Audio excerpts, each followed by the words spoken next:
Hey, what's happening? Happy Saturday, everybody. It's Daryl here. It's not so bright and freaking early. It's 6 a.m. here in Connecticut on the East Coast.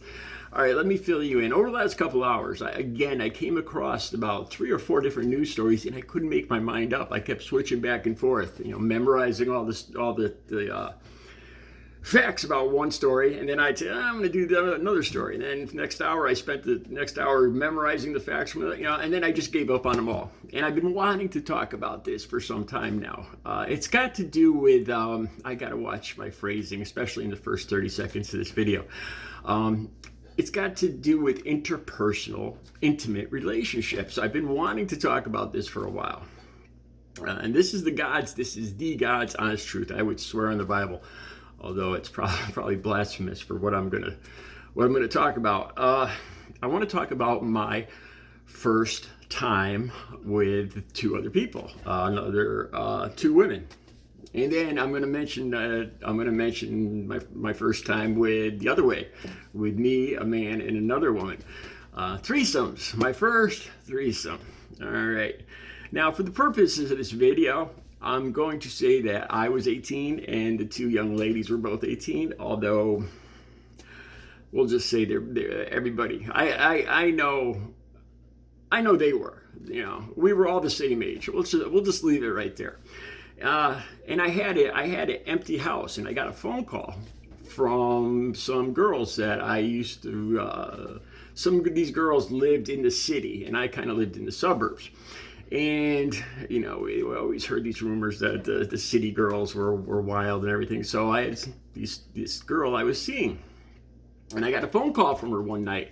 It was late. It was probably about 1 a.m. And I had a back door in my bedroom. Like my bedroom was in the back of the house, and I had a door that would let me out the back door, which was great being a teenager. And I got a phone call, and this girl sounded like she had a buzz, and she asked, "You want to meet me?" She said, "Well, me and my friend." And it was these 2 girls. So immediately, being a young man, I said, "Sure." And then, so they were like, "Well, do you want us to come down to your house?" Now, my family was home at the time, my mother and my sister, so that didn't seem like a good idea. But I remembered, I've talked in other videos about how I was sexually abused by a man, policeman, who was dating my mother.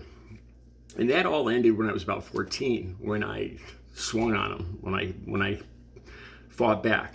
And if you could go back and watch the video, I won't get into that now. But even after that, he would contact me from time to time, trying to be a buddy, trying to groom me. Still, even as I was 16, 17, 18, I would just ignore the messages, the phone calls. And he had left a message right before saying that he left me, it was an empty house where his ex-wife lived, and it was going to be empty. And he says, and he told me, he says, if you and your friends, or you and 1 or 2 friends or a girl want to go there, I'll leave my ex-wife's, it was nice of him to leave his ex-wife's house open to some teenagers.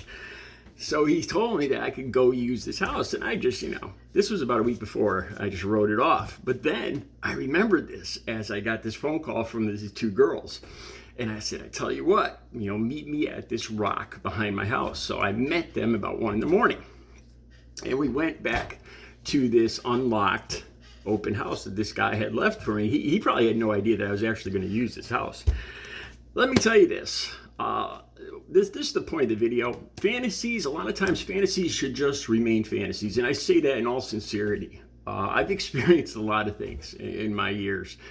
And I'll tell you what, the thing that is the most attractive to me right now isn't, a group thing or a threesome or 2 girls or any of that. I swear on the Bible. It's one good, honest woman. I found now in my later years that the longer I'm in a relationship, the better I get to know a woman, the more intense that intimate relationship is. The more you know how to hit each other's buttons, and that's what I found. And I would much rather have just one good, honest, loving, loyal relationship than anything else. And that's the truth. A lot of times, though, you see a lot of guys fantasize about 2 women. Let me tell you the truth about this, what I found. It's a lot of work. It's a pain. And I don't say that trying to be a wise guy and trying to sound cool, But picture this. It's not like a usual, once we all got in the bed, in the master bedroom, we kind of all, it reminded me of cars all being at a stoplight and not knowing which way to go, who should go first. That's what it reminded me of. And it had to be choreographed. It really did. Because these were different positions that normal one-on-one relationships don't encounter, you know. So it was awkward. It was, you know, not to mention I was young, but it was very awkward. It took somebody to be in charge, which, you know, ended up being me. And you know, it's got to be like, you go there, I'll go here, you do that, you know. And that's really what it was like the whole night. It required a lot of choreography. Inevitably, the green head of envy, of jealousy, reared its head, and this will happen no matter how, you know, how open or enlightened anybody professes to be, man. This will, I guarantee this will always happen. Somebody's gonna, you know, when you have three people doing anything, somebody's gonna feel a little left out. And sure enough, one of the girls I was with ended up, you know, I'm okay, I'm going to go to the bathroom or whatever, and she got up and left, and she ended up sitting in the living room, drinking a bottle of wine all to herself. And it kind of, you know, of course, then I felt bad. Her girlfriend wanted to stop everything and go talk to her other friend, and that was the end of the evening. And this, like I said, a lot of times fantasies are better left being fantasies, trust me. Here's an interesting side note. Once the activities had stopped, we decided to, you know, look around the place. And we came across several bureau drawers full of toys, photographs. Apparently, this gentleman's ex-wife was a swinger. And let's just say we were very entertained looking at piles of photographs and toys and instruments and all sorts of stuff. Then later, the guy called this guy, you know, I couldn't care less because this is what this guy had done to me, but he was all upset. My ex-wife knew you guys were looking around, you know, what were you doing in the drawers and blah, blah, blah. And I just laughed because, you know, what this guy had done to me, I couldn't really care less. It served him right. I should have done more. But anyway, fantasies should just be left fantasies.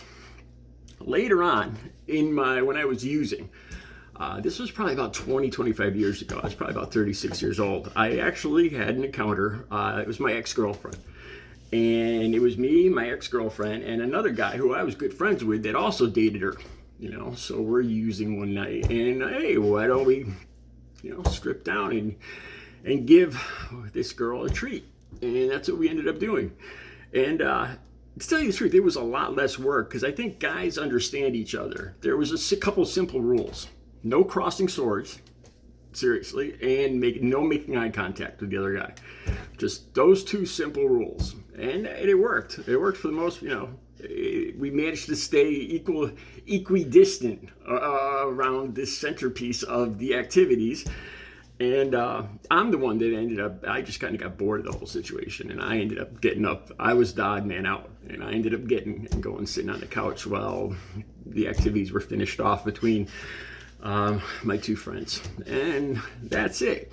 The point of this video is, though, that, you know, if you've never experienced anything like this, or you haven't been, you know, you haven't had a varied sex life, you're not missing anything. You're really not. The love of one good woman, one woman you know and trust, you know, that you know how to push her buttons, so to speak.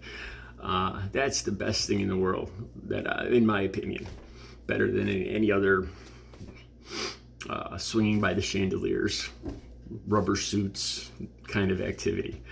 Just my opinion, but it's the truth. You guys have a good Saturday and have a good Super Bowl Sunday. I'll be back tomorrow.